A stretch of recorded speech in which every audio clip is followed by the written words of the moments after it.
What's up, Fastpitch Zone? Bringing the fire this morning, bringing the heat. Something I say in this might even be a little feather ruffling. We'll see.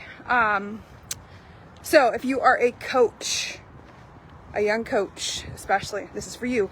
If you're a softball parent that has a coach that you love, that you want to see be successful in supporting the kids that they coach, make sure you tag your favorite coach in this video, because I'm going to share 3 things that I wish I had really understood as a young coach that I think you can only learn through experience. However, I'm going to do my best to deliver it in a way that if you are a newer coach, if you're a younger coach, if you're feeling frustrated or you don't feel appreciated, if you're dealing with drama you don't want to, if you're wanting to build a winning team and you're trying to figure out how to do that, this video is for you. All right. So, by the way, if you're a softball parent, make sure your coach does see this video, because I'm going to give away $500 to one coach from the Fastpitch Zone. Maybe because I've had this offer out to give $500 away to a softball coach from the Fastpitch Zone for over a month now, and not one coach has entered. I also have a competitive competition for softball players, and only one athlete has entered. So that finishes up at the end of the month of July. Well, the end of June is the deadline to enter that. I'll be sharing with you details on how you can get registered. Okay, but let us talk about the things that you need to know as a coach to build a winning team. So number 1, all the time coaches are coming to me and they're frustrated because they're like, I can't keep my team focused. They're not showing up. They're not living up to our expectations of our team. Right? And everybody talks a big game at the beginning of the season. Oh yeah, we want to win. We want to travel. We want to be successful, all this stuff. And then it gets to this time and then true character shows up. So here's the truth. Your team, whether it's parents or athletes, they will not rise to the level of your expectation. They just won't. People always sink to the level of their habits. They always sink to the level of their habits. So what does that mean for you as a coach? It means your job and your duty is to help integrate high performance habits with your athletes, especially when they're young. When we talk about developing young athletes, we have to teach them to develop high performing habits. If you want to build a strong team that's going to be great next summer, when you recruit athletes based on their work ethic, based on their habits. And you can tell that by the way they show up to a tryout. You can tell it by the way that they dress. You can tell it by the way that they pack their bag. You can tell it by the way that they warm up, because that stuff doesn't lie. And you watch them. That's why you have multiple tryouts, because they will not rise level of your expectation. They will always sink to the level of habits. So therefore, your number one job, your number one duty as a coach is to teach them habits. And then to drill those habits over and over and over again, and to hold them to a standard of that. Okay. Number 2, if you are a coach who has not been appreciated, the second part here is, let me just take a seat. Let me find a good spot to take a seat, because I got to really make this one land. All right. Let's sit in somebody's front yard for a second. Hopefully their sprinklers don't turn on. All right. So number 2. People will treat you how you allow them to treat you. My first year coaching on my own, my first year as a head coach of a 10-and-under softball team, I was treated like garbage. And not by everybody on the team, but by certain people on the team, it actually was so bad that people who 2 of the people actually ended up going to jail. It was that bad. It was really, really bad. And I put up with a lot of it during the course of the season, even though it was semi-abusive, the level that it was. But I was a young coach, and I made justifications for it. I was like, you know what? I need to stick with this because I made these commitments to these girls. And I didn't feel like I had the leverage at that time, because I was very young, to let go of those particular parents and make it go in a different direction. Mostly because they were one of the major financiers of the team. And I took the brunt of that. And I realized over time that whether it's in work, whether it's in softball, people will only treat you how you allow them to treat you. So if you don't like the way you're being spoke to or anything like that, you just gotta not allow it, right? Here's the thing I see all the time. I hear coaches come to me all the time. They're like, hey, Jen, I want to help my team with mental performance and leadership. Right? And I say, okay, well, here's a course for you, or here's a training program for you, and it's $49, right? And then coaches will say, you know what? I need to get approval by all of the parents so I can do this. $49. And they'll be like, I have to get every parent on my team to say yes to this. Do you also ask every parent on your team what order you should put the lineup in?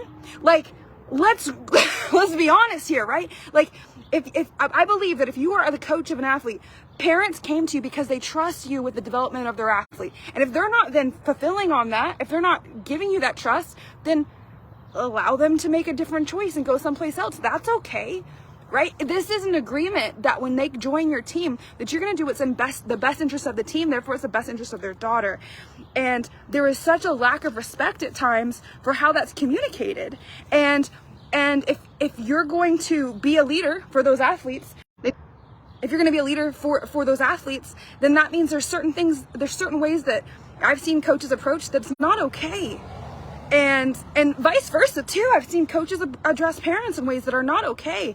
And if you're really going to be a leader, you have to say like, no, that's not how we're going to have this conversation. If you'd like to have this conversation, wait 24 hours and schedule a phone call and be respectful of my time. And I would be happy to talk to you about that. Right. And I think I see so many young coaches that they just take it because they don't know how to handle it. So, you know, you're worthy of respect. All people are, right? And then number 3, and this is the one that might ruffle some feathers, and that's if you want a winning team, you got to cut the losers. And I can't even believe I'm saying that word because I've never used the word loser really in my life until this like last couple weeks. And I'm starting to realize as I'm growing in my own leadership development and with my own team and to new levels, not just in the sports world, but also in the professional world, that there is so much truth to that because it comes back to the people listening to level of their habits. And so what does that mean? How do you identify quote unquote a loser? Okay. It's like this. It's when you come up to a softball game and you watch it and you can tell which team's losing just by watching the game. That should never be a thing, but it is, right? It's losers are not necessarily people who lose, period, right? Because in every single softball game, there is a team that loses. The loser is the person that focuses, that has loser focus, right? They're focused on all of the negative, all of the bad, all of the worst case scenario, all of the fear, all of that stuff. That's a loser mentality. And it means that we develop our athletes out of that to focus on those things. But some people, they're in an environment where they just can't, which means as a coach, you got to know, what does winning mean to you? Does winning mean that you're helping kids in a rough area be able to have new habits, and winning means changing their mindset? Is that what that means? Does winning mean going out and traveling across the US and being nationally ranked? Does winning mean getting your athletes scholarships? What does winning mean to you? Because it's very rarely should winning mean, you know, we had a winning season on the scoreboard. Because if all we're doing is trying to go out and win 50% of our games, then we're probably not challenging ourselves enough anyway. Right? Like really, like let's challenge ourselves and play to the highest level of competition we can, right? So losing focus. Number 2, loser body language, because that is contagious. It's super contagious.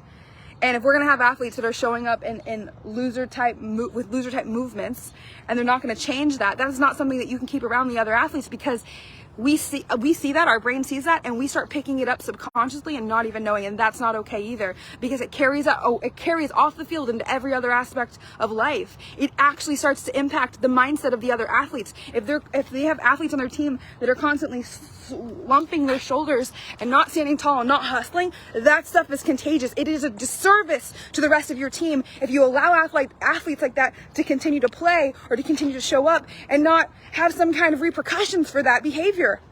It is a disservice. And I know sometimes it is hard. It's one thing to talk about it. It's another thing to actually stand up for it and to protect your team from that. So loser focus, loser movement, and last one is loser words, right? What is it that your athletes are saying and speaking into themselves and into others? And I've had to cut girls before, which this was the most heartbreaking thing. I hated this. In the past, I had to cut girls before because I spent 2 seasons working on their positive self-talk, how they speak to themselves, right? And they were so in an environment where I realized finally, like, I wasn't the one to help them. And I'm a mental performance coach. I do this for kids all across the US. Like, it's so funny. Like, I'll work with, I have this one girl right now I'm working with who's an elite level tennis player, the highest level she could possibly be for her age. She's 14 years old. She travels across the country. And like, I can say something to her, and because of the environment that she's in, because of the types of athletes that she works with, I say something to with her, she implements it, she gets results so fast, right? Like so fast. It's mind-blowing. It's fun to work with athletes like that because you can give them one little tool, one little shift, and they get these awesome results. It's challenging and it's hard when you have athletes that are like so determined of beating themselves up, but at the end of the day, that's their choice. So, real quick, recap. Number 1, make sure I can remember all these. Going for my walk. Good morning, Fastpitch Zone. If you're just now joining us, my name's Jen Starkey. I actually pulled an all-nighter last night. Not a pro tip, but I was just fired up, getting a lot of really good stuff done. I'll take a nap later today, but getting some stuff done because I'm getting ready to go to Colorado Fireworks, Sparkler, all the good stuff. If you guys are going to be there, let me know. We'll come see you. Love this, Scott. Love you, Scott. All right. So number 1, people will not rise to the level of your expectation. They will sink to the level of their habits. Therefore, your job as a coach is to, number 1, beyond teaching technical skills, is to drill in high performance habits. Waking up early, planning tomorrow today, drinking water, positive self-talk, all those things, how you warm up, how you place your glove in the dugout, how you place your glove on the sidelines, how you move, how you walk, how you speak, how you think. That is your responsibility as a coach, is to drill that in your athletes' heads and to live by example. That's number 1. Number 2, you will be treated like you allow people to treat you. If you don't like it, change what you allow. It's the toughest lesson to learn, man. A really tough lesson. I had to learn that in my personal life, and it was probably the hardest lesson I've ever learned in my life, and I've learned some toughies. Number 3, if you want to build a winning culture, winning team, you got to cut the losers. And again, that does not mean those that don't perform. It means those that are not focused on the habits and on the things that allow them to be successful in the long run.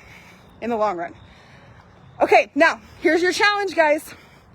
I'm giving away $500 to somebody in the Fastpitch Zone. Somebody's gonna win it. Well, I say that, maybe not, because so far, after almost 45 days, not one person has entered. I went to a softball recruiting camp in Valdosta, Georgia. 150 girls come through my station. I tell them about this Facebook group, and I told them for 30 days I had this challenge for athletes to go to watch a video called Fastpitch Flow, take something they learned, implement it, and then upload a video that says, here's what I learned, here's what I did, here's how it impacted me.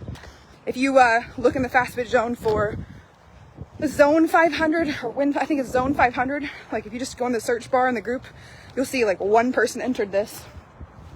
There's still 1 month left, a little less than a month left. That means $1,000 total is going to be given away. Maybe if a coach enters, here's how you enter. You go to fastpitchflow.com. It's free for now.